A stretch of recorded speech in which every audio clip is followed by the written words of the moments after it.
Découvrez les secrets de l'abondance quantique avec le docteur Olivier Madelrieux, coach mental et expert international reconnu pour avoir accompagné plus de 6000 personnes, dont de nombreux champions sportifs, coachs et chefs d'entreprise. Dans cette masterclass gratuite, vous découvrirez comment activer votre pouvoir d'attraction, vous apprendrez des techniques simples et concrètes pour transformer votre vie, la méthode des 3 questions pour reprendre le contrôle de vos pensées, mais aussi les clés pour manifester l'abondance dans votre réalité.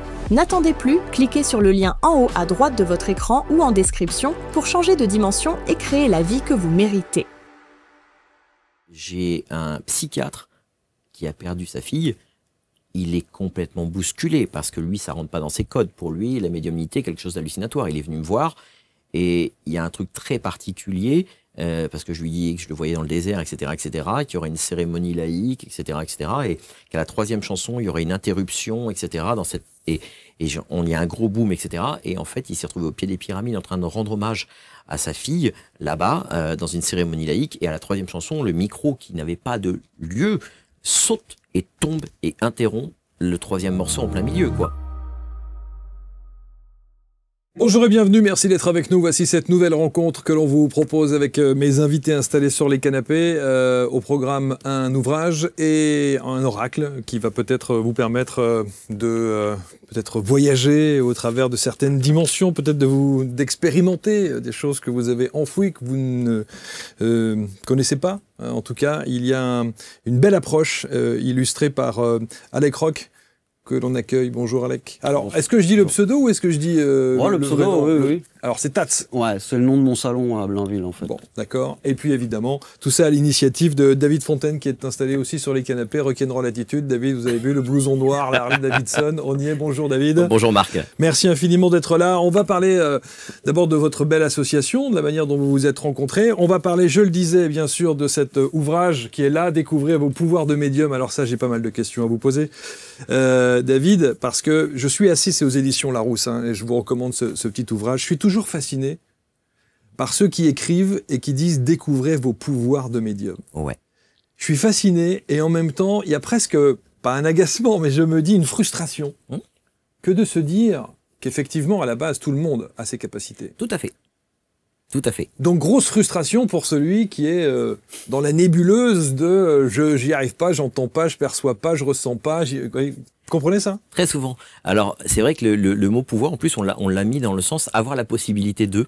C'est-à-dire qu'en fait, c'est une collection qui a été faite chez Larousse, vraiment, et qui permet d'aller travailler, parce qu'il y avait Découvrir le pouvoir de guérisseur, en fait, qui avait été fait. Découvrir le pouvoir de médium, c'est vraiment, j'ai la possibilité aussi d'avoir ce qu'on appelle des fulgurances, de travailler en clairaudience, en clairvoyance. La seule chose aujourd'hui, c'est que nous sommes tous enfermés dans notre mental, dans nos conditionnements, dans nos croyances. Je ne peux pas, je n'y arriverai pas. Et quand on fait des ateliers, alors évidemment, moi j'ai jamais fait devenir qui que ce soit médium, mais par contre on teste les capacités des gens. C'est-à-dire que quand on fait un atelier, on leur dit peut-être effectivement vos capacités vont pas se développer, mais par contre si vous êtes là et que vous avez ne serait-ce que des fulgurances, on va vous montrer comment y aller. Mais voilà. À partir du moment où vous avez ces fulgurances, vous êtes. On est tous, médium. De toute façon, nous sommes tous médiums. Simplement, c'est ça se met en place chez certains, il y a une sensibilité, et le chemin se met en place à ce moment-là. C'est-à-dire que vous le savez intimement quand vous avez des fulgurances. La préface est faite par Geneviève Delpech.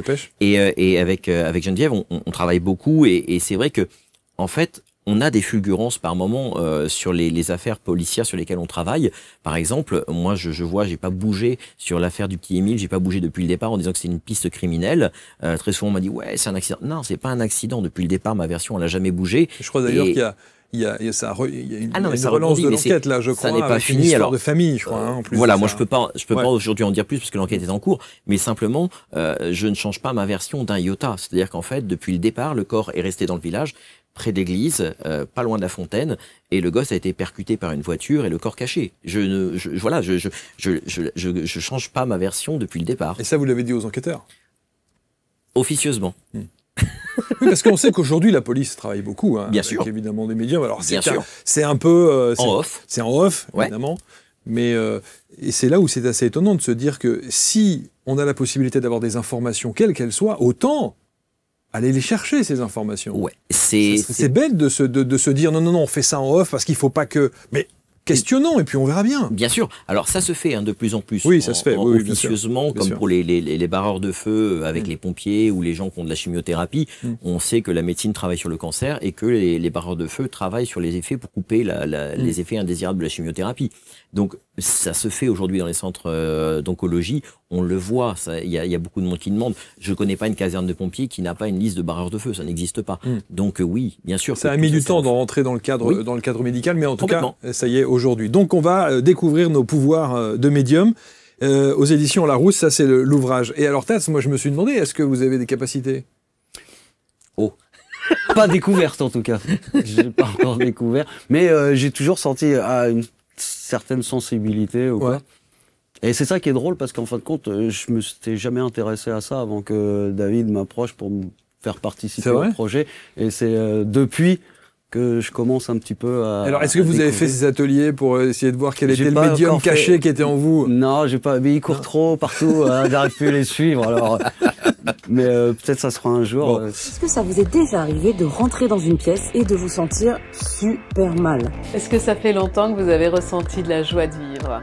Cette vie-là qui coule dans vos veines. Votre corps est une unité biologique, énergétique et vibratoire d'une intelligence prodigieuse. Votre voix est une fréquence sonore vibratoire qui résonne à l'intérieur de vous. Et je dirais même qu'il y a des pouvoirs de transformation et même de guérison. On se retrouve le 26 et le 27 avril à Rennes pour, bien sûr, les ateliers ABC Talk.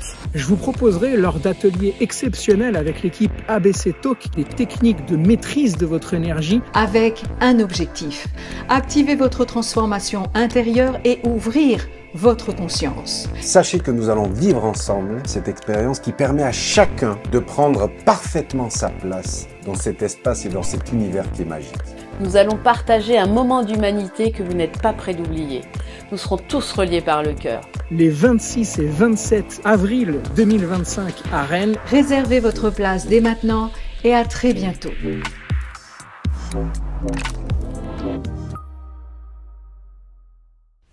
On va voir dans le détail, on va donner quelques clés que vous dévoilez. C'est un livre de témoignages. Exactement. Aussi, il y a beaucoup de témoignages de gens qui ont pratiqué à vos côtés et qui. Et voilà.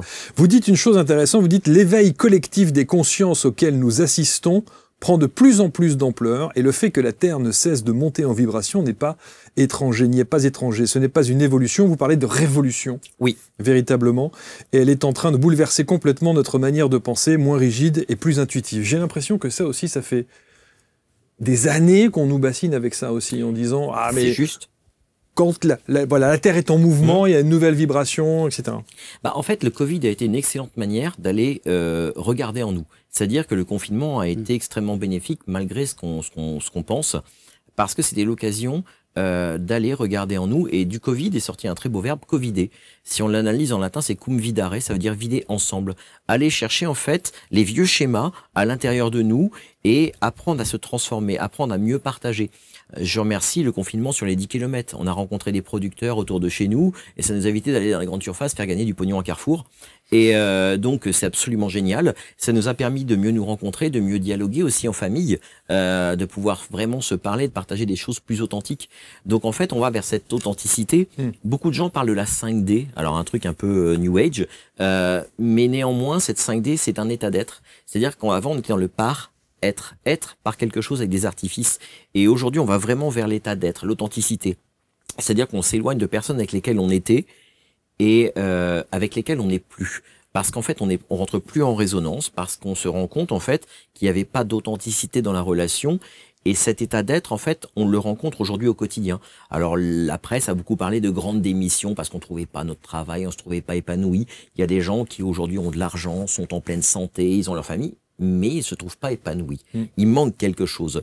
Et ça, c'est ce que notre conscience est venue vivre. Alors, les scientifiques l'appellent la conscience, nous on l'appelle l'âme. Et vraiment, notre âme, elle a besoin de se réaliser aujourd'hui. Elle est vraiment dans une réalisation, dans une approche beaucoup plus humaine, beaucoup plus à l'écoute aussi.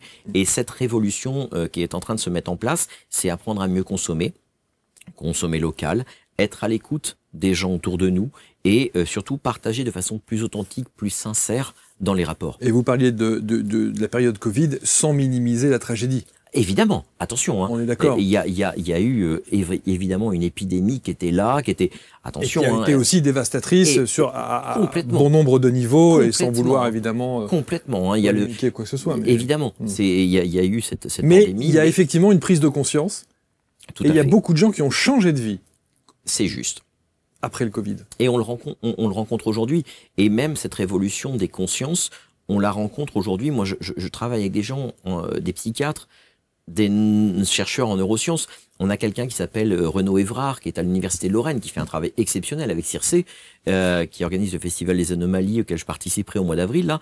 Et je me dis, on est en train de comprendre, d'aller chercher, en fait, les communications avec les consciences. Alors, on l'a fait avec les consciences désincarnées, mais il serait peut-être bien d'aller aussi vers les consciences incarnées. Moi, j'ai commencé un protocole là-dessus sur les Alzheimer, et j'ai déjà réussi à communiquer avec des gens qui avaient perdu la parole, des autistes, des Alzheimer, et c'est extrêmement intéressant de voir qu'à un moment, les électroencéphalogrammes se superposent. C'est-à-dire qu'on rentre en conscience avec la personne qui ne communique plus. Et ça, c'est pour moi extrêmement important, et ça fait partie des applications de la médiumnité, c'est-à-dire la communication entre consciences, j'allais dire, incarnées, bien présentes. Comme avec les comateux. Bien sûr, tout à fait. Il y a un travail qui existe dessus, hein, et je trouve que c'est important d'aller vers ce chemin et de pouvoir, entre guillemets, aller aider les autres à ce niveau-là, quoi. Alors, c'est un livre, je le disais, d'abord de témoignages, c'est un livre aussi pratique, pratico-pratique, et puis c'est un livre où vous faites énormément le parallèle entre la médiumnité et évidemment cette dimension un peu irrationnelle parfois, et la science. Aussi. La science compte beaucoup pour vous. Oui. Et on a le sentiment que vous êtes parfois à la recherche d'une validation scientifique. Toujours. Parce que j'ai commencé des études vétérinaires. Je voulais être effectivement vétérinaire. L'euthanasie des animaux m'a posé un gros souci. Donc j'ai été obligé d'arrêter à cause de ça.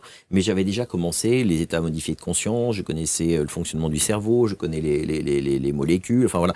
J'ai eu besoin en fait de comprendre. C'est-à-dire que des fois, je dis même à mon guide, je dis ah, t'exagères. Tu me files une info et oh. Vas-y, donne plus, quoi. Et Philippe Ferrer, que vous connaissez bien, Philippe, il me dit, mais tu m'agaces, tu donnes des heures de décès à la minute près. Qui me dit, je dis, ouais, mais là-haut, je suis exigeant. Hein. Je dis, moi, je veux le truc qui fait que on sait que c'est la personne. On sait que c'est pas quelqu'un d'autre. Hier, on était avec Alec à la Fnac de Vélizy, et on a eu des gens qui sont venus, on a dit, bah si, on va faire des tests. Je dis, moi, je veux bien, au contraire. Et les gens, ils arrivaient, ils disaient, il me connaît pas, lui, il me parle de trucs, etc. Enfin non, c'est pas possible. Et bien sûr que si, on peut le faire. C'est tout à fait possible. Le tout, c'est de réussir à passer des ondes bêta aux ondes alpha, c'est-à-dire vraiment couper ses pensées, donc se mettre dans un état de relaxation légère pour être à l'écoute de ce qui vient en nous. C'est-à-dire c'est une intériorité sans être impacté émotionnellement. Et ça, c'est extrêmement important parce que si vous êtes impacté émotionnellement, on va parler un peu technique, mais le corps astral il se décale, le corps éthérique il se décale et tout passe à côté. Alors que si vous êtes aligné, et c'est pour ça que très peu de médiums canalisent d'ailleurs leurs proches, à cause de ce côté émotionnel. Et ça, c'est extrêmement important d'aller chercher en soi les informations par le ressenti, par le visuel, par le son, suivant nos types d'intelligence, puisque nos types d'intelligence rentrent en compte. Quelqu'un qui a une intelligence kinesthésique aura plus facilement du clair ressenti. Quelqu'un qui a l'intelligence visuelle, qui est capable de mettre très facilement, par exemple, il prend un roman, il commence à lire et tout de suite il a la scène qui se déroule devant lui, il voit le personnage près de la rivière, etc. C'est ce qu'on appelle l'intelligence visuelle, aura plus facilement de la clairvoyance.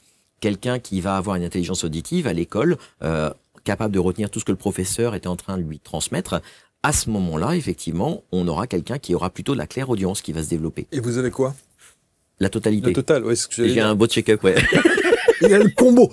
J'ai le combo. Ouais, c'est absolument génial.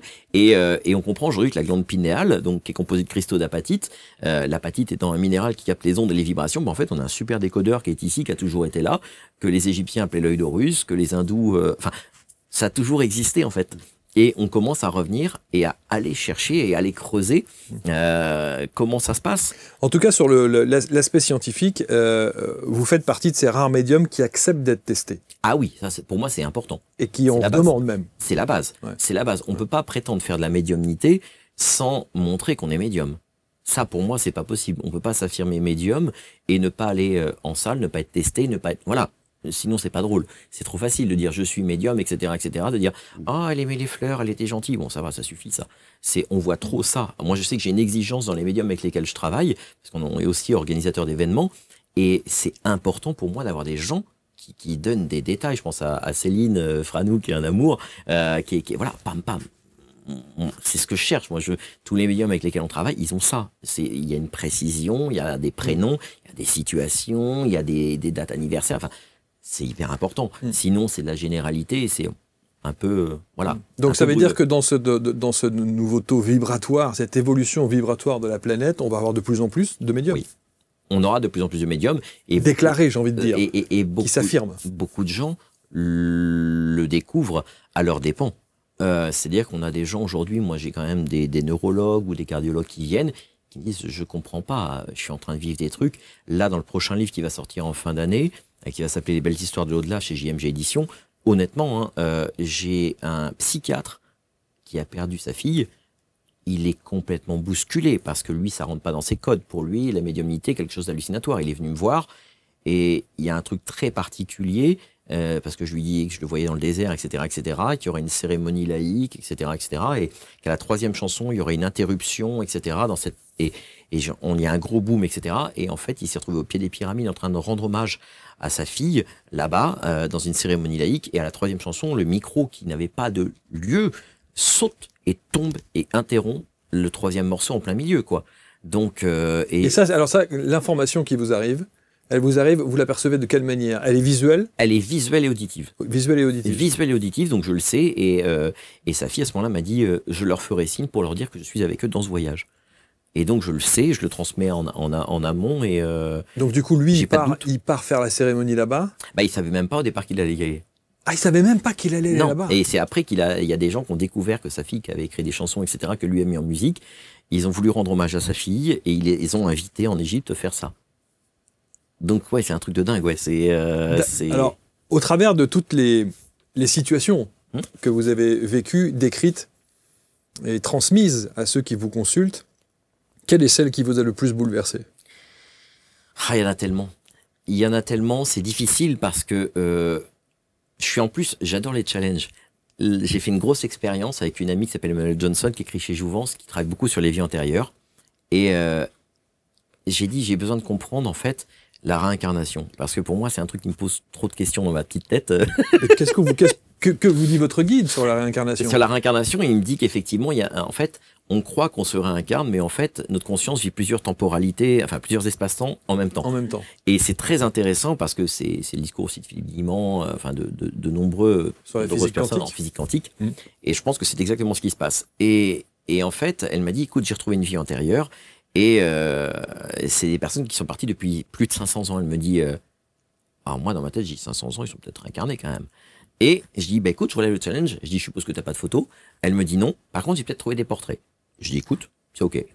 Et donc, le jour même, on fait le test. Et là, je commence à me rendre compte que je suis avec Thomas More et Thomas Cromwell. Et on a retrouvé le journal intime de Thomas More, qui était caché, que beaucoup d'historiens cherchaient. On a retrouvé des détails historiques dans les relations avec Anne Boleyn, avec Elisabeth, et là, ça, c'est pas dans les livres d'histoire. Donc là, effectivement, c'est quelque chose d'assez dingue. Elle raconte ça dans une revue qui s'appelle Infinité, où elle témoigne de ce qui s'est passé, et elle me dit, non, c'est pas possible que tu aies ces détails-là. Elle me dit, et elle pleurait, elle était là, elle pleurait. Donc ça veut dire quelle est votre conclusion sur la thématique de la réincarnation? Je vais pas conclure tout de suite, parce que j'ai encore besoin d'expérimenter. Je pense pas être arrivé au bout. J'ai besoin de comprendre jusqu'au bout, de faire d'autres expériences, d'avoir d'autres infos. Parce que pour moi, oui, j'avais l'impression d'avoir une conscience informationnelle. Je parle du distinguo entre la conscience informationnelle et la conscience réactive. La conscience informationnelle, pour moi, c'est comme un livre de vie que je vais consulter. Alors, il y en a qui parlent d'annales akashiques. Moi, j'ai pas eu cette sensation parce que j'ai eu l'impression d'avoir une conscience quand même qui était vivante, qui s'adressait à moi. Donc, peut-être un fragment d'âme qui était resté, qui avait été Thomas More et Thomas Cromwell. Et il y a la conscience réactive qui, pour moi, me répond en disant, tiens, je viendrai faire un coucou au mois de juillet parce qu'il y a un mariage. Donc, qui suit encore l'histoire de la famille. Et je distingue les deux dans le livre, justement, je parle de conscience informationnelle et de conscience réactive, parce que pour moi, c'est extrêmement important de bien distinguer les deux. C'est bien que vous ayez encore de questionnements là-dessus. Oula, sinon, j'ai pas fini. J'imagine bien. Est-ce que c'est cette fameuse année 2011 qui a changé beaucoup de choses dans votre vie et qui vous permet d'être celui que vous êtes aujourd'hui? Certainement, parce que la médiumnité était là étant enfant, mais quand on voit que les copains de classe, ils voient pas la même chose que nous, bah, on finit par croire le psy qui nous dit ce sont des amis imaginaires. 2011, c'est l'année de... L'expérience de mort imminente, le 26 que vous avez décembre, fait. voilà, tout Ouais. à fait. Et quand je Plus suis 26 revenu, décembre. 26 décembre. Alors 26 décembre, c'est... je cherchais à comprendre pourquoi je vivais toujours un truc le 26 décembre. Et en fait, j'ai dit à mon guide, écoute, je comprends pas, j'en ai marre d'être malade le 26 décembre, de faire des trucs... J'ai fait un burn-out. Alors, 33 ans, expérience de mort imminente, 22 ans, accident, et 11 ans, je me casse le bras. Et 44 ans, je suis mon burn-out, au 26 décembre. Que sur des nombres mètres en numérologie. Donc c'est assez particulier quand même. Ouais. Et j'ai besoin de comprendre. J'ai dit à mon guide, mais qu'est-ce que c'est que ce 26 décembre? J'en ai marre du 26 décembre. Ouais. Et en fait, c'est ma date de conception. Et donc, quel rapport? Eh ben, la date de conception, on revient dans la pépinière émotionnelle. Alors, il y a l'école du bien-être, où on forme les sages-femmes à Paris. On comprend qu'on a une pépinière émotionnelle qui est dessinée dans la conception, la gestation, la naissance et la petite enfance jusqu'à 2 ans. Et en fait, suivant les conditions de conception, si c'est un viol, si c'est... voilà. Moi, j'ai vu effectivement l'histoire de mes parents, ce qui s'est passé à ce moment-là. Donc, ils s'étaient disputés à Noël, et puis le lendemain, hop, conception pour se réconcilier. Sauf que maman, encore un petit peu en colère après papa. Donc, ben oui, conçu un peu dans la colère. C'est la réconciliation sur l'oreiller. Voilà, c'est ça. Mais pas une réconciliation totale. Pas totale. Et donc, en fait, ça m'a amené des petites colères dans l'enfance, ça m'a mis plein de petits trucs, etc., etc. Et donc, on comprend tout ça. On finit par comprendre son histoire, et on va chercher. On va chercher la clé parce que, et depuis, bah, il n'y a plus de problème. Ça veut dire qu'à partir du moment où vous identifiez, on ramène de l'inconscient vers le conscient, on va détacher l'émotion de l'information. Ça se fait. Donc l'idée, c'est d'aller rechercher le pourquoi du comment. Et c'est là où, et c'est intéressant de vous entendre, David, parce que c'est là où c'est presque fatigant que d'entendre tout et son contraire. J'ai entendu des médiums, à votre place ici, dire l'inverse de ça. C'est-à-dire que, ou même des thérapeutes qui vont vous dire, il n'y a aucun intérêt à aller chercher le pourquoi. Il faut simplement travailler l'instant présent et en tout cas la problématique du moment. C'est intéressant. Sans s'obstiner à aller chercher la raison du pourquoi. C'est intéressant parce que chacun vit son expérience dans son niveau de conscience et j'allais dire, ils ont certainement expérimenté quelque chose qui leur fait voir cette vérité. Pour moi, il n'y a pas une seule vérité. Okay. Et je pense que il y a ce qu'on expérimente.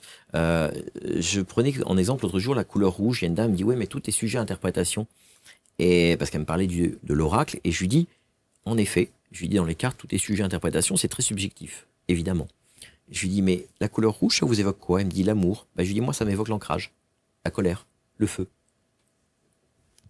Je lui dis « Tout est sujet à interprétation. » Voilà. Et ça, c'est très important. Quand vous allez voir une œuvre dans un musée, vous regardez le tableau, on va pas avoir le même regard. Parce qu'on a tous des vécus différents. Peut-être que ça va nous plonger émotionnellement dans quelque chose, une scène de vie, et on aura ça. Donc effectivement, chacun va vivre son expérience. Et c'est pour ça que je dis, chacun peut donner tout et son contraire de par sa propre expérience, de par son propre niveau de conscience. Et je pourrais jamais dire, il a tort, il a raison. Je sais pas. À mon propre petit niveau de conscience, ce que j'essaye de comprendre pour moi, ce que j'ai pu valider pour moi n'est peut-être pas valable chez quelqu'un d'autre. Bon, Tats, on vous a pas oublié, hein, je vous rassure. Est-ce que c'est facile d'être pote avec un personnage comme David? Oui, très. Oui. C'est-à-dire que de temps en temps, à dîner ou à déjeuner, il n'y a pas une fulgurance où il vous dit un truc particulier? Non, parce qu'il a un bouton on-off, hein, donc bon, ça va. Quand on est ensemble, il éteint, il décroche un peu. Bon. Je vais vous poser 3 questions. Que je pose assez régulièrement à tous les médiums qui nous disent ceci, et notamment avec les guides. D'abord, est-ce que vous connaissez le prénom de votre guide? Oui. Là aussi, on me dit, donner un prénom à un guide, en tout cas, avoir le prénom du guide, ça n'est qu'une interprétation humaine, donc incarnée. Oui. Ce n'est pas réellement le prénom du guide, qui n'en a pas. Je confirme. Ok. Je confirme parce que le guide, en fait, il est arrivé au 5e plan de l'astral, le guide spirituel, si on parle bien du même. C'est important, dans le bouquin, on parle de différents types de guides. Il y a des guides familiaux, c'est-à-dire des défunts qui vont choisir de devenir guides familiaux et qui vont venir travailler pour la famille. On a aussi les guides du savoir-faire. Les guides du savoir-faire viennent travailler. Ce sont des énergies très denses, en fait, reliées à des métiers, à des activités, qui vont venir nous accompagner. Et puis, il y a le guide spirituel qui, lui, a passé le plan de la matière. Donc, il y a eu plusieurs incarnations entre deux. Et le guide spirituel, il est toujours relié à une vie passée. Dans ce que j'ai pu expérimenter, alors attention, je dis bien que c'est ma vérité, mon expérimentation. Dans ce que j'ai pu expérimenter, à chaque fois, c'est relié à une vie passée. Et à chaque fois que j'ai le guide de quelqu'un, c'est toujours une vie passée. Et je dis à la personne, c'est bizarre parce que je vous vois en Italie, je vous vois au Portugal, je vous vois là, etc., etc. Et en fait, l'énergie du guide a été une personne proche de nous dans une vie qu'on a partagée. Alors, quand je dis vie passée, je parle de ce que la conscience vit à travers plusieurs espaces-temps. Hein, ok ? Et donc, cette énergie vient compenser l'énergie d'une personne qu'on n'a pas dans la famille. Exemple, notre papa nous a abandonnés à la naissance, eh bien, on va avoir un guide qui aura été notre papa dans une vie passée, détaché de la matière. Et donc, oui, il a un nom, puisque dans l'incarnation dans laquelle on l'a connu, il avait ce prénom-là. Mais il n'a plus ce prénom-là. C'est nous qui avons besoin d'humaniser une énergie. Exactement. C'est une énergie. Ok. Et quel est le prénom de votre guide? Je le donnerai pas. Il paraît que ça aussi, c'est un truc que les médiums n'aiment pas donner. Et je vais vous dire, c'est comme un code de carte bleue, c'est très intime. Ok. Parce qu'en fait, c'est vraiment, il y a un côté très, dans la connexion très intime en fait avec notre guide. Okay. Moi, j'ai pu l'identifier, j'ai pu le retrouver dans ce que j'ai vécu en 2022, qui a été une expérience très difficile pour moi, grand scientifique que je suis.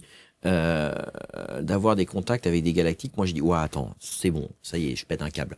Là j'ai appelé le psy parce que j'étais en plein burn-out, j'ai dit ouais tu m'as donné un truc, c'est trop fort. Vraiment ce que tu m'as donné là c'est fort quoi. Et en fait ils m'ont dit ah tu ne crois pas, bouge pas, on va te donner ça. Et 2-3 jours après tout ce qu'ils me donnaient était en train d'arriver. Ah j'ai dit non mais non c'est pas possible ça c'est pas possible. Et on a réussi à trouver les infos, etc., etc. Et quand j'ai donné les détails sur les systèmes de propulsion, de l'antigravité, etc., on m'a dit, t'as pris des cours de physique, toi? Non. Attends, tu me parles de trucs, c'est de la MHD, quoi. Donc, tu me parles de trucs qui sont hyper pointus et, bah, j'ai dit, en fait, c'est ce que j'ai vu, quoi. Et qu'est-ce que vous avez fait de ces infos? Je les ai publiées. Alors, j'ai pas tout mis dans le bouquin, je suis pas rentré dans les détails techniques. Dans Terre 2030, j'en ai parlé. Et chaque année, j'ai un contact. Alors, je suis très frustré parce que je ne peux pas aller me connecter à eux. C'est eux qui se connectent à moi quand ils me donnent des infos. Mais chaque année, je fais une conférence qui s'appelle « Que nous réserve l'année d'après ?» Et je donne, en règle générale, début novembre, toutes les infos de ce qui va arriver derrière. On va en parler de toute façon. C'est très déstabilisant parce que quand ça se met en place, waouh, c'est... Alors, deuxième question qui est importante aussi pour nous. Vous parliez des guides. Vous parliez des guides, justement. Certains nous disent, certains médiums qui sont assis ici, nous disent il faut arrêter de poser des questions et de demander le soutien et l'amour de nos défunts. Ce sont nos guides qui donnent ces informations et qui sont censés effectivement nous venir en aide, si je puis dire, avec des gros guillemets, et pas nos défunts, il faut leur foutre la paix. Oui. Les défunts, il faut savoir qu'il y a une évolution aussi de l'autre côté pour eux. C'est-à-dire qu'ils viennent de quitter la matière et on oublie toujours une chose. Le défunt, nous on a perdu une personne et c'est extrêmement douloureux, mais lui le défunt il perd plusieurs personnes d'un coup. Donc il y a aussi pour eux un temps d'adaptation de l'autre côté pour la conscience des incarnés qui devient une énergie qui, entre guillemets, passe d'une relation spatio-temporelle à une relation universelle. Donc c'est assez compliqué pour le défunt de s'adapter. Donc c'est sûr que quand on demande à un défunt, il y a une frustration de la part du défunt, entre guillemets, qui lui va se dire j'ai pas la réponse parce que moi-même je suis pas encore complètement stabilisé, j'ai pas toutes les clés, j'ai pas toutes les réponses. Donc il y a une frustration de la part du vivant qui a posé la question, qui n'a pas de réponse. Ah bah il me répond pas, il m'aime plus, il pense plus à moi. Et de l'autre côté le défunt, je peux pas lui répondre, j'ai pas l'info. Donc on a des guides, demandons à ces guides, on n'a pas besoin de connaître le prénom, c'est une énergie d'accompagnement. Les guides accompagnent et les anges protègent. Donc il vaut mieux demander aux guides. Voilà, même avec le mot « mon guide », l'intention est posée sur l'énergie qui nous accompagne au quotidien. C'est très important. Le temps, alors on sait que le temps n'existe pas. On est d'accord. On est d'accord, mais vous avez des médiums qui disent on ne peut pas rentrer en contact avec, ou en tout cas on peut rentrer en contact avec un défunt à partir d'un certain laps de temps. Certains parlent de 6 mois, d'autres disent machin. Céline Franou, en consultation ou en prestation publique, est capable d'avoir le contact d'un défunt qui est parti il y a 24 heures. On est d'accord. Donc il n'y a pas d'histoire de faut attendre 6 mois, faut attendre 1 an? Alors dans un rendez-vous privé, moi je conseille toujours de laisser un laps de temps de 3 mois parce que ça laisse le temps à la conscience de s'être adapté. Donc il y a bien une notion de temps. Alors, c'est pas une notion de temps, c'est une question d'émotion pour la personne qui vient nous consulter, qui sera alignée, qui sera prête. Ah, okay. C'est-à-dire que je refuse, moi, éthiquement, de recevoir des gens qui sont border. Je les envoie d'abord dans un cadre médical. C'est-à-dire qu'il y a des gens, on a une éthique, Et quelqu'un qui viendrait, qui serait border, si jamais je lui prouve que la vie après la vie, elle existe, j'ai pas envie qu'en sortant de chez moi, il se foute sous un camion. D'accord? Donc on a une éthique, et quand on sent la personne border, on la renvoie dans un cadre médical. Je crois que c'est la première chose à faire. Il faut surtout pas jouer avec les gens. Quand on sent qu'il y a une problématique, on les dirige. Là, j'ai quelqu'un qui m'a envoyé un mail qui voulait savoir s'il n'avait pas des problèmes de santé. Je suis pas médecin, je sais pas. C'est pas mon travail. Chacun son travail. Donc ça, faut être très clair avec ça. Faut poser les choses. Et effectivement, il n'y a pas de temporalité. En salle, ça m'est arrivé à Blénaud-les-Pont-à-Mousson, dans un cinéma. Et je dis, ah, mais il y a une Pierrette là-haut et tout. La dame, elle était décédée le matin, le soir, elle était en salle. Et je dis, je comprends pas. Je dis, qu'est-ce qui se passe? Je dis, je la vois en double, mais elle est morte 2 fois, je comprends pas. Et sa fille me regarde en pleurs, elle me dit, non, on a enterré sa sœur jumelle hier.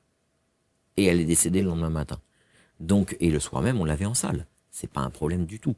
Il n'y a pas de problème. Donc c'est juste une question émotionnelle pour la personne qui fait la consultation. Ça. Exactement. Okay. Et même pour le défunt. J'allais dire, si la personne est trop dans l'émotionnel, on va être dans une espèce de souffrance mutuelle entre la conscience qui est partie et la conscience qui est ici. Donc on va avoir des bribes, ça va pas être stable pour nous. Et même si on essaie, nous, de prendre juste l'information, on aura une partie d'émotionnel qu'on va ressentir et qui va nous déstabiliser. Donc je trouve que c'est important que ce soit posé, que ça se passe pas à l'arrache, en fait.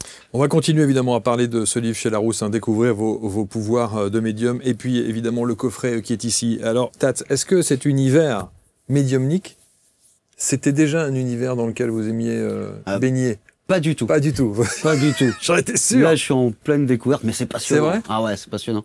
Parce que du coup, en travaillant sur l'oracle, je me suis confronté à des questionnements personnels, moi aussi. Bah ouais, j'imagine. Ouais.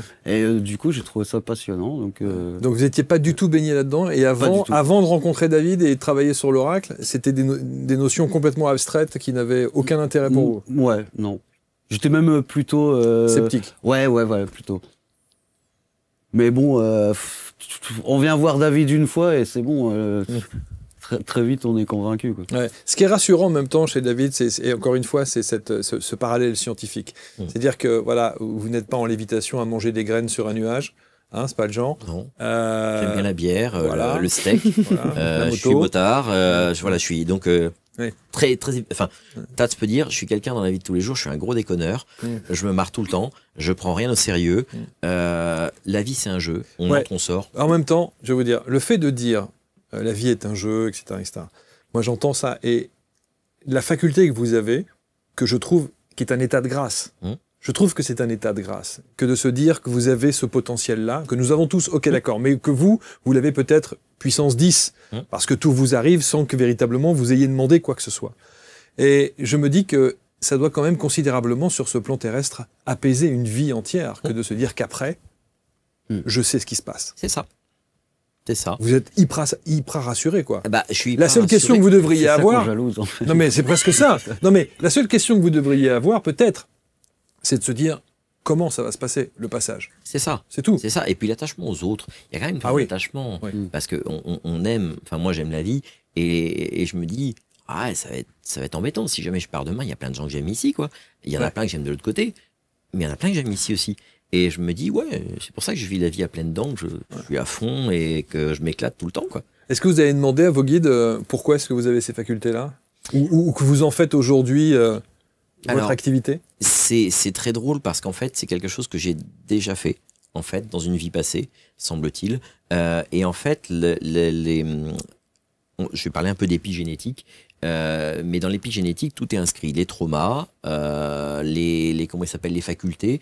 Alors, on parle de corps causal dans la partie énergétique, mais aussi dans le corps. Il faut savoir que dans l'incarnation, j'ai un cas là très troublant de réincarnation de quelqu'un que j'ai rencontré, qui était pilote d'avion, qui s'est crashé, etc., etc. Non, mais non seulement il a retrouvé le mec parce qu'il avait le nom, qui n'arrêtait pas de lui revenir, mais surtout il a retrouvé une photo. C'est la même tête. C'est hyper déstabilisant. Que lui aujourd'hui. Exactement. Donc c'est très déstabilisant. Donc je pense qu'il y a quelque chose dans l'ADN qui s'inscrit quand même, qui fait partie de ces particules d'énergie, parce qu'on sait que chaque atome est relié à une particule d'énergie, que cette énergie continue de s'imprégner. Alors on parle d'éther, les alchimistes connaissent bien l'éther, qui est le 5e élément. L'éther est le pont, en fait, entre la matière et l'invisible. quand dans Ghost, comment il s'appelle Patrick Swayze. Patrick Swayze, merci, touche la pièce pour faire bouger la pièce, il touche pas la pièce. Il touche les particules d'énergie qui sont reliées à l'atome qui compose la pièce. Aux atomes, pardon, qui composent la pièce. À aucun moment, il ne touche la pièce. Et c'est là où on voit la différence entre la psychokinèse, c'est-à-dire le fait de pouvoir déplacer des objets, et l'interaction avec un défunt. Le défunt, la pièce, elle restera froide. La psychokinèse, si c'est quelqu'un de vivant qui agit sur la matière sera chaude. Il y a une différence entre les deux. C'est-à-dire qu'il y a quelque chose d'incarné qui est projeté sur la matière, qui vient de la partie énergétique, qui va chauffer la matière. Quand on tord les vis, quand on... Voilà, tout ça, ça devient chaud. Alors que si c'est un défunt qui le fait, il n'y a plus le corps physique. Et donc, quand on va toucher les particules d'énergie ou la pièce en elle-même, elle sera froide. Voilà. Est-ce que vous faites référence à Ghost avec Demi Moore et Patrick Swayze, et Whoopi Goldberg, évidemment. Est-ce que c'est le film qui symbolise exactement ce que vous percevez ? Il y a beaucoup de choses dedans. Ça se fait exactement comme ça. Il y a beaucoup de choses et j'aime beaucoup en référence aussi Au-delà de nos rêves avec Robin Williams. Bien sûr. Qui pour moi montre la capacité dans l'astral des formes pensées. J'aime beaucoup Au-delà de nos rêves parce qu'il y a beaucoup de gens qui se croient damnés de l'autre côté qui ne le sont pas. Ouais.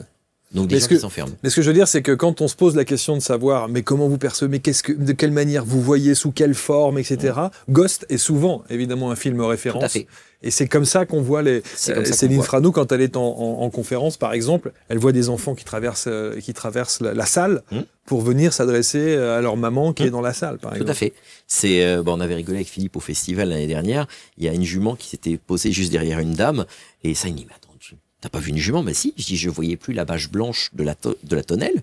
Je voyais un champ et je vois la jument qui apparaît en plein milieu et qui s'arrête derrière la dame. Et voilà, je dis, pour moi, j'ai pas de doute. Là, à Lorient, j'ai eu un petit cochon d'Inde qui s'appelait Caramel. Je vois un petit bout de museau qui dépasse tout en haut. Je dis, là-haut, il y avait 400 personnes dans la salle et on était avec Valérie Seguin. Je dis, là-haut, il y a un petit cochon d'Inde. Il a le petit bout blanc, il est complètement marron. Et le petit bout blanc, il s'appelle Caramel. Et la dame se met à pleurer. Elle me dit, c'était mon cochon d'Inde. Donc, on peut pas douter. On le voit. On n'a pas de mérite. On le voit. Bon, si vous percevez des choses dans ce studio qui se manifestent, faut pas hésiter. D'accord. À dire. Ça va, Johnny Hallyday ? C'est open bar. Non, je déconne. C'était. Moi, j'étais là, je disais quoi ? Johnny est avec nous. Nom de Zeus. Mais ça arrive, hein. Et j'ai eu Morane à Charleroi en salle. Et en fait, j'ai juste pas compris. Et je vais voir les organisateurs. Je dis, vous connaissiez Morane ? Ils me disent non. Et je comprends pas, et je revois Morane passer pendant la séance de médiumnité. Je suis en train d'essuyer mes lunettes, et d'un seul coup, je la vois, elle se met derrière une dame, et je dis, je suis désolé, vous connaissiez Morane? Et la dame se met à pleurer, elle me dit, oui, c'était une de mes amies. Enfin, voilà. Il y a toujours une raison. C'est-à-dire qu'on va pas sur un plateau pour connecter avec un défunt, pour faire le buzz. Par contre, s'il y a quelqu'un qui a connu le défunt, forcément qu'il y aura un contact. Mais ils viennent pas pour nous. Même si j'étais fan de Morane, elle n'est pas venue pour moi, elle ne connaissait pas, donc il n'y a pas de problème. Elle est venue parce que son ami était là. Est-ce qu'il est possible, j'ai entendu cette phrase aussi, quand quelqu'un dit « Oh là là, je ressens pas, j'ai pas de message, j'ai pas de signe, j'arrive pas à ceci, j'arrive pas à cela ». Un médium a répondu « Mais c'est tout simplement parce qu'il n'a pas envie de rentrer en contact avec vous ». C'est possible ou pas ? C'est violent. C'est violent. Ça dépend comment les personnes ont vécu leur relation terrestre. Évidemment, premièrement. Okay. Deuxième chose, peut-être que le défunt n'est pas disponible aussi. Il faut savoir que quand on est de l'autre côté, suivant la façon dont on part, il y a effectivement des âmes qui ne se savent pas parties. Ça existe. Et puis, il y a des gens qui sollicitent toutes les semaines les médiums. Et moi, j'ai une dame qui était venue me voir. Et en fait, j'avais rien. Je dis, je comprends pas. Je dis, mon lit, il se passe quoi? Et il me dit, ah non, mais la semaine dernière, elle était chez un tel. Ouais, mais c'est pas un coup de fil qu'on passe de l'autre côté. Ça marche pas comme ça. Et puis, les défunts choisissent aussi leur médium. Moi, j'ai une dame qui un jour m'a dit, non, toi, je te parle pas. J'ai eu 2 maris alcooliques qui m'ont tabassé et je ne passerai pas par un médium homme. Hors de question. Et j'ai dirigé vers une médium femme et tout de suite, le contact s'est établi. Oui, sauf que là, c'est le choix de la personne qui consulte. Du défunt. C'est le défunt. C'est le défunt qui dit ça. Le défunt qui m'a dit ça. Ok, d'accord. Qui m'a dit non, je ne viendrai pas parce que, effectivement, je ne passerai pas par un médium homme, j'ai été tabassé. Non, hors de question. Donc c'est déstabilisant. C'est très déstabilisant. Ouais, j'imagine. Ouais. Alors, le coffret. On va dire un mot, évidemment, sur ce coffret qui est ici, qui s'appelle La Voix des Guides. Ça fait peur, hein, déjà. Quand on voit l'aigle comme ça, pourquoi l'aigle en couverture du coffret? C'est une petite chouette en fait. Ah, c'est une chouette! C'est chouette. Ah, ok. C'est ma petite chouette. C'est mon animal totem, cette Ok. petite chouette. Ok. Et J'ai parce vu qu'en une fait, tête d'aigle, moi. Et je crois que les aigles ont le truc plus Ah, plus- crochu, hein, plus le crochu, bec ouais. plus crochu, ouais, je crois. Et cette petite chouette, en fait, c'est tout un symbole parce qu'on a sauvé une petite chouette un jour en bord de route. Et en fait, où on habitait avant que je commence mes consultations, la chouette était sur le pignon, au-dessus de mon cabinet le matin. Et je terminais mes consultations et la chouette était sur le pignon le soir. Quelle est la symbolique de la chouette? Messagère de l'au-delà. Ouais, ouais. Ok.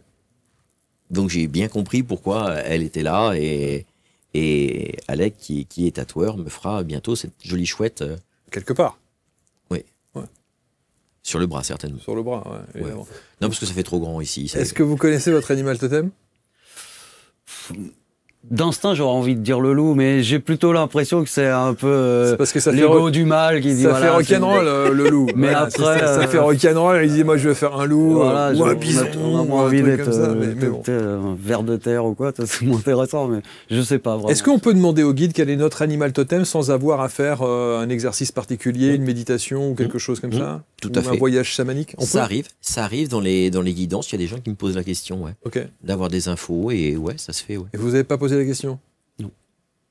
C'est incroyable quand même, vous êtes au contact de votre pote et vous ne demandez pas ce Ah non, genre il de est très, questions. il Ah est- non, mais c'est très C'est sur la quelqu'un de réserve. très hein. réservé, mais en même temps, il est tellement inspiré et inspirant, Alec, Ouais. que c'est la façon dont déjà quand il a fait les cartes, moi j'ai toujours Ouais, elles sont là, halluciné. Hein. ouais. Les cartes, enfin, je vais te laisser en parler parce que c'est vraiment ton job.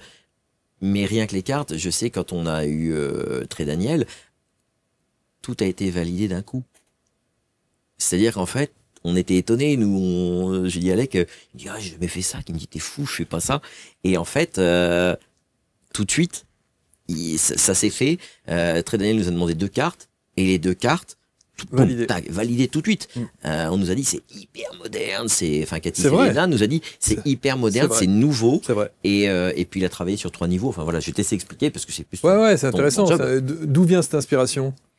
Ben, en fait, déjà, ce qui était génial, c'est que David m'a pas mis du tout de pression. Il m'a dit, voilà, il m'a montré ce qu'il y avait à faire, et puis il m'a dit, tu fais comme tu le sens. Donc moi, je suis parti tout de suite. Tu te rappelles, j'avais dit, je tire la première carte, et c'était la carte jeunesse, qui m'a très vite inspiré. C'est celle-là que je t'ai envoyée en premier. Ouais, exact. Et tout de suite, je suis parti sur. C'est quelque chose d'intérieur. On voit bien que c'est fait pour se connaître mieux, pour se découvrir et pour évoluer. Donc, je suis parti sur toutes ces silhouettes il y a quelque chose à l'intérieur. Et chaque silhouette représente donc une étape. Il y a ce qu'il y a à l'intérieur qui nous représente nous à l'intérieur, et le symbole autour, qui. Donc, c'est là donc les 3 significations. Et ce qui est intéressant, c'est de se dire aussi que on a presque le sentiment, et même si vous allez dire non, je le sais bien, mais c'est presque canalisé, quoi. C'est une canalisation. C'est une canalisation. Moi, j'ai pas de doute sur le fait qu'il est canalisé pour les dessins. C'est sûr. Son inspiration, lui, il va utiliser le mot inspiration, mais c'est presque une. Ça arrive comme ça, et pour créer quelque chose de cette matière-là et de cette façon-là, c'est une canalisation, on est d'accord? Il n'y a pas de doute. Alec, quand il rencontre quelqu'un pour tatouer, quand il rencontre quelqu'un, il veut pas tatouer pour tatouer. C'est-à-dire qu'en fait, il rencontre la personne et en fait, il échange pendant 1 heure, 1 heure et demie autour d'un café parce qu'il veut connaître l'histoire de la personne, la symbolique du tatouage, pourquoi ce tatouage. Et en fait, c'est à partir de là où il va cerner la personne et où il va faire des tatouages et ça part tout seul en fait. Et les gens disent, mais c'est exactement ça, quoi. Et il y a plein de petits symboles qu'il va aller cacher dans les tatouages, etc., qui sont aussi cachés dans les cartes, parce que les cartes, c'est comme il l'expliquait très bien, quand notre regard est attiré, par exemple, sur l'extérieur, par exemple, sur la carte croyance, les menottes, en fait, c'est lié à notre environnement. La silhouette en elle-même, c'est notre rapport aux autres, et l'intérieur de la silhouette, ça nous concerne nous. C'est-à-dire, par exemple, si je prends la carte détachement, est-ce que c'est le détachement avec mon environnement, le détachement dans mon rapport aux autres, ou le détachement avec moi-même? Donc, il y a 3 niveaux de lecture sur chaque carte. Exact. Et ça, c'est très intéressant quand on prend la croyance, on prend la croyance, il y a effectivement la statue de la liberté dedans, avec des menottes. C'est ça. Donc il y a tout un paradoxe Bien sûr, dedans. il y a un vrai Et c'est paradoxe. très intéressant parce que ça amène justement plusieurs niveaux de lecture. Et c'est vrai que l'avantage, quand il est parti sur ses dessins, ouais, ça a été tout de suite... c'est passé, enfin, tout a été validé. Moi, j'ai halluciné, tout a été validé sans retouche. Et il est très moderne. Oui. Très, très contemporain. Voire un peu futuriste. Et puis il y a un mélange de manga, il y a un mélange de super-héros, il y a un mélange il y a plein de dimensions. Hein, ouais, on vient tirer un peu dans... Ouais, dans tous les sens. C'est pour ça tout à l'heure. Il a dit c'est ma chambre. C'est ma chambre, il dit. C'était ma chambre d'oracle. Alors, comment il s'utilise, cet oracle? Alors, il y a deux possibilités. On peut, parce que c'est un oracle de guidance et de soins, et on peut utiliser ce qu'on appelle le tirage créateur. Donc, ça va être une carte qu'on va utiliser en lien avec nous. C'est-à-dire, moi, je suis pas très protocole. C'est vrai qu'il faut toujours un protocole parce que ça guide les gens, entre guillemets, mais moi, je suis pas très protocole. Donc, les gens le mélangent. Certains vont le mettre sur le chakra du cœur, d'autres pas. Chacun fait comme bon lui semble. On a essayé de donner un protocole avec Très Daniel pour que les gens soient un peu guidés, parce qu'ils disent, je fais comment, je fais quoi, voilà. Et donc, le tirage créateur, en fait, le but, ça va être de tirer une carte en lien avec notre problématique du moment. Et donc, dans le petit livret, il va y avoir la signification de la carte, ensuite le message, et enfin, l'affirmation en pleine conscience, qui sera comme un espèce de mantra qu'on va faire pendant 21 jours, le temps d'une mémoire cellulaire. C'est un cycle lunaire, hein, c'est pas un scoop. Hein. Et donc, ça permet d'aller travailler en soins. Et puis, il y a le tirage potentialité. On va utiliser 3 cartes avec le passé, donc la situation à nettoyer, le présent, donc qui va être la situation à intégrer pour que la potentialité se réalise. C'est-à-dire qu'on ne parle pas de futur, on ne parle pas de divination, mais on parle de potentialité qui pourrait se réaliser si on fait le boulot. Parce que le but, c'est pas quand je vais rencontrer l'amour, mais pourquoi je le rencontre pas. Est-ce que je vais tirer la carte transgénérationnelle, père, mère? Est-ce qu'il y a eu des incestes? Est-ce qu'il y a eu des abus? Est-ce que j'ai pas confiance? Est-ce qu'il y a trahison? Est-ce qu'il y a abandon? Le but, c'est d'aller regarder pourquoi, en fait, il n'y a pas... Et je reviens à ce fameux pourquoi, parce que pour moi, quand on conscientise la chose, on la ramène de l'inconscient vers le conscient, et ça permet de pas reproduire le schéma. Donc c'est très intéressant, 2 façons de l'utiliser, soit en guidance, soit en soins, avec 2 façons de tirer les cartes différentes. Est-ce qu'il y a le protocole de faut tirer de la main gauche, couper, machin, tout ça, non? Aucun intérêt? C'est plus ou moins écrit. Voilà, moi je sais que les protocoles, ça me passe un peu au-dessus de la tête. Bon, je peux maintenant, en tirer une pour au les pif. gens, ouais. C'est jamais au pif d'ailleurs. Ouais, je suis d'accord, c'est vrai. Non, mais c'est vrai. C'est ça qui est drôle. Ouais, c'est ça, ok. Bon, je pense à rien. Faut se mettre dans la tête d'une miss quand c'est comme ça. Non, je déconne. Je vais avoir des problèmes. Je vais avoir des problèmes à un moment. Tête pleine d'eau. Allez.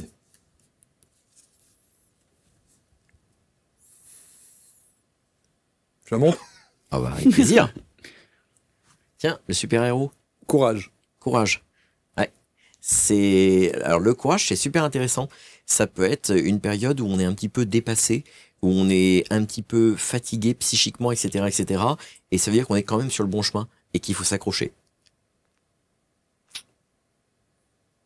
Et Marc, qu'est-ce qui a attiré votre attention? L'extérieur, l'intérieur ou la silhouette? Dans la carte, c'est l'intérieur. L'intérieur, donc le super-héros. Donc c'est en lien vraiment avec vous. C'est vraiment votre partie à vous. Voilà. Ça vous concerne vous proprement, pas votre environnement, ni votre entourage, vous avec vous-même. Donc ça veut dire qu'actuellement, il y a certainement une fatigue psychique qui s'est installée. Et c'est rigolo, à droite en plus c'est tendu. Là, je regarde dans votre aura, il y a dû y avoir des tensions à droite là, parce qu'il y a un petit truc que je vois dans votre aura qui est légèrement tendu, Légèrement tendu, le garçon. Légèrement tendu. Tout va très bien. Non, mais je trouve, alors, il y a une grande tendance des oracles. Oui, il y a des oracles partout, tout le monde fait des oracles, etc., etc. Donc, est-ce que, aujourd'hui, pour se distinguer, évidemment, ça ne passe que par le graphisme, ou est-ce que le contenu, où tous les oracles sont tous configurés de la même manière? Tirage de cartes, interprétation, petit livret. Il y a quasiment partout les mêmes oracles. Après, contrairement à ce qu'on pense, c'est pas nous qui choisissons l'oracle, c'est l'oracle qui nous choisit. Parce qu'il y a des gens qui vont être beaucoup plus attirés par les anges, les archanges, d'autres qui vont être attirés par la nature, d'autres qui vont être attirés par le côté chamanisme. Et il n'y a pas un bon oracle, il y a celui qui nous correspond. Et ça, c'est hyper important aussi quand on voit un oracle. Il y a déjà le côté, on voyait hier, hein, tu as vu à la FNAC, hein, les gens qui regardaient l'oracle, les cartes, ils étaient tout de suite appelés par les cartes, etc. etc. Donc, on voit effectivement qu'il y a le graphisme et que les gens ont besoin d'avoir les cartes en main. Ça, c'est très important pour eux. Et puis après, quand ils voient le petit livret, mais il y a l'explication aussi. Et ça, pour eux, c'est aussi important. Parce que le graphisme, c'est la première chose qui va attirer l'œil. Quand il y a une belle nénette qui passe dans la rue, je suis désolé, hein, on dit pas, bah tiens, elle va me montrer ses papiers d'identité. D'accord. Oh tiens, elle lit du Baudelaire, c'est génial. Non mais on va être honnête. Donc il y a quand même quelque chose au niveau de l'esthétisme qui est là. On va sentir après une autre vibration, on va apprendre à connaître la personne et on va comprendre que c'est pas une relation que charnelle, mais il y a aussi une relation d'âme, quelque chose qu'on va partager, des échanges, de l'humanisme et c'est ça, c'est l'entièreté en fait qui va nous plaire. Et c'est ça aussi un oracle, c'est l'entièreté, c'est à la fois le graphisme, tout ce que Alec à apporter en fait, et ce qui est important c'est le contenu aussi. Est-ce que ça me parle, est-ce que ça résonne en moi aussi, parce que ça c'est très important. Le graphisme notamment au travers de cette symbolique, fleur de lotus, cerveau, œil. Il y a ce côté effectivement, l'œil qui voit tout, le cerveau qui analyse, et la zénitude de la fleur de lotus. Ça vient de là? Et ouais. L'intelligence de la vision, je voulais exprimer. Et la boussole juste derrière l'œil. C'est une boussole derrière. La direction, tu vois. Pour la direction, pour être guidé. Ça peut faire l'objet d'un tatouage. Carrément. Hein? D'ailleurs, c'est le tout premier truc que j'ai travaillé. Et je l'ai fait mécaniquement, parce que c'est mon métier. Et ça a été différent après pour les cartes. J'ai trouvé ça intéressant, parce que le travail était vraiment différent. C'est passionnant parce qu'effectivement, on se rend compte à quel point... Alors, vous le disiez tout à l'heure, l'addiction. On peut vite tomber addict. C'est-à-dire de calquer sa vie... Que sur ça. Que sur ça. La moindre questionnement, le moindre doute, la moindre... je vais interroger les cartes pour avoir la réponse. Tout à fait. C'est là où il y a danger, quelque part. La dérive, elle est importante. C'est-à-dire que, est-ce qu'on peut pas aussi laisser faire la vie et faire un peu confiance ? Tout à l'heure, on était en train de manger des fraises ensemble, un petit bout hors antenne.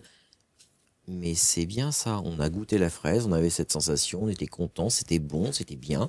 On était en train de discuter tranquillement. Et c'est parce que sur ABC, on reçoit bien. Mais on a été très bien reçus. Et je fais un gros bisou à Nelly, bien évidemment, que je remercie. Mais c'est important, parce que il y a ces moments de vie. Et à ce moment-là, on n'a pas besoin de cartes, on n'a pas besoin de chercher ce qui va arriver demain ou après-demain, on s'en fout en fait. Là, on est bien, juste là, on est bien. Quand on est à l'apéro, ce que disait tout à l'heure Alec, on a un bouton on-off, c'est-à-dire quand on est en train de déconner, de manger, la médiumnité, c'est pas le moment, les cartes, c'est pas le moment, et voilà. J'ai fait beaucoup de tri dans mes relations parce que j'avais beaucoup de gens. Ah tiens, tu peux me dire. Déjà, je refuse de faire de la voyance. J'ai beaucoup de mal avec ça. Quand je vois quelque chose, c'est parce qu'il y a déjà une potentialité qui est commencée. Mais est-ce qu'une prédiction est une voyance? Parce que quand vous parlez de l'année 2025, inévitablement, il y a des choses qui... C'est de la prédiction. Alors, je parle de potentialité, moi. Potentialité. De potentialité. C'est-à-dire que c'est une des potentialités qui peut arriver. Et c'est pour ça que je veux pas... je veux faire attention aux mots prédiction et divination. Vraiment, quand je vois quelque chose, c'est parce que pour moi, la potentialité, elle est déjà enclenchée. Il m'est arrivé un truc, il y a peu de temps, je me réveille, je dis, waouh, le pape, il va mourir. Et j'étais vraiment pas bien parce que j'ai vu la cérémonie, j'ai vu tout ça. Et 2 jours après, il se fait hospitaliser. Et pourtant, j'ai pas cette sensation qu'il va partir, mais la potentialité qu'il puisse partir existait. En même temps, on va vous dire, quand on vous entend, on va vous dire c'est un monsieur qui est âgé, c'est un monsieur, donc et ça paraît... Il y a des gens qui vivent très vieux. Bien sûr, non mais bien sûr. Calmant, enfin, il a une dégradé. Double pneumonie, donc inévitablement... Oui, mais ça, c'était pas encore révélé. Oui, c'est ça. Ouais, c'est-à-dire qu'en fait, au moment où je me réveille, on parle pas de l'hospitalisation du pape. Il est hospitalisé 2 jours après que j'ai vu ça.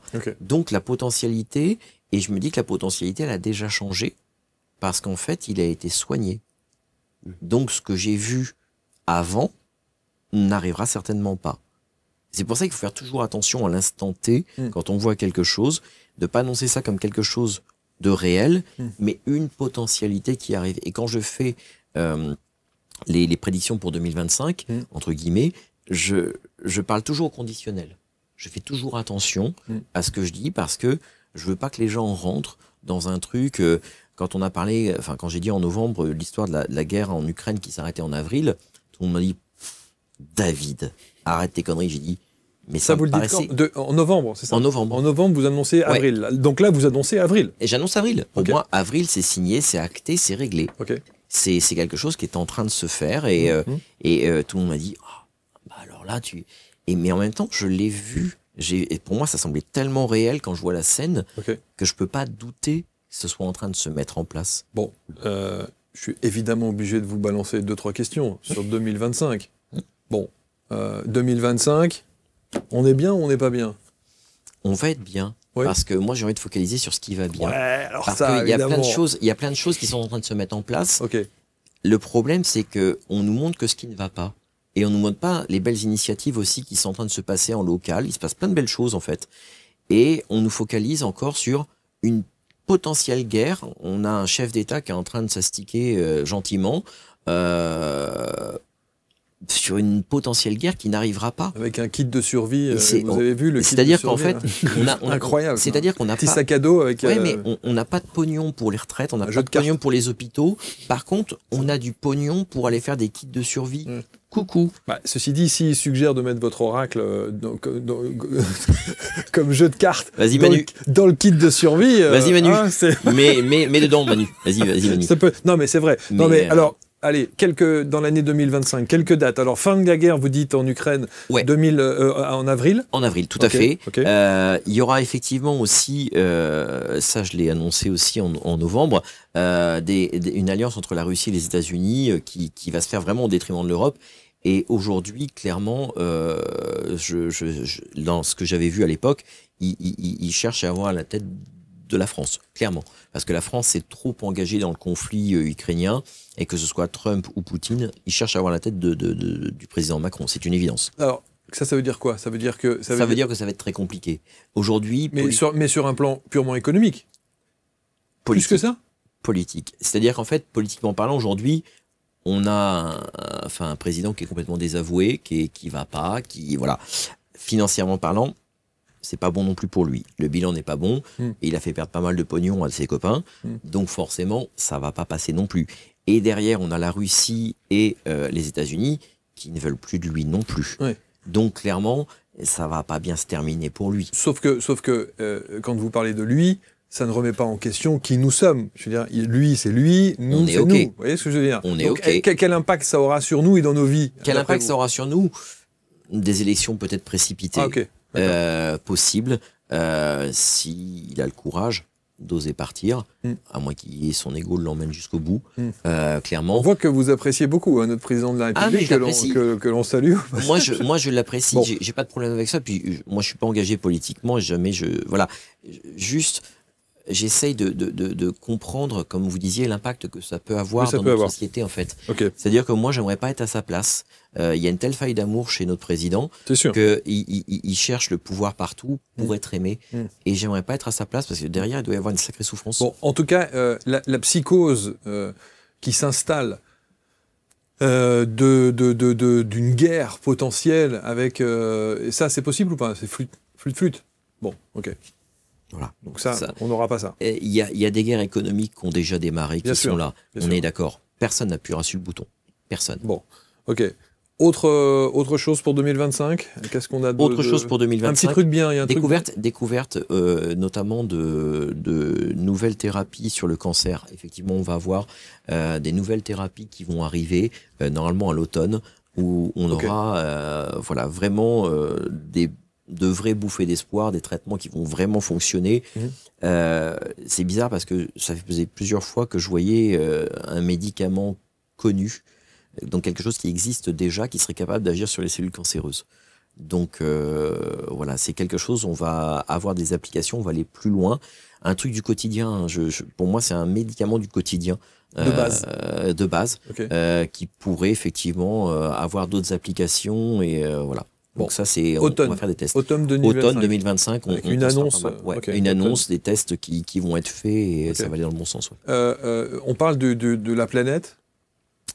La planète, c'est rigolo, on s'est fait la réflexion avec Alec, la planète, elle n'a pas besoin de nous, elle est capable de se recycler. Quand il y a eu le confinement, on s'est aperçu que la planète, elle était capable de reprendre ses droits très rapidement. Très clairement. Donc, pas d'inquiétude à avoir. Bon. Voilà. Elle est assez grande.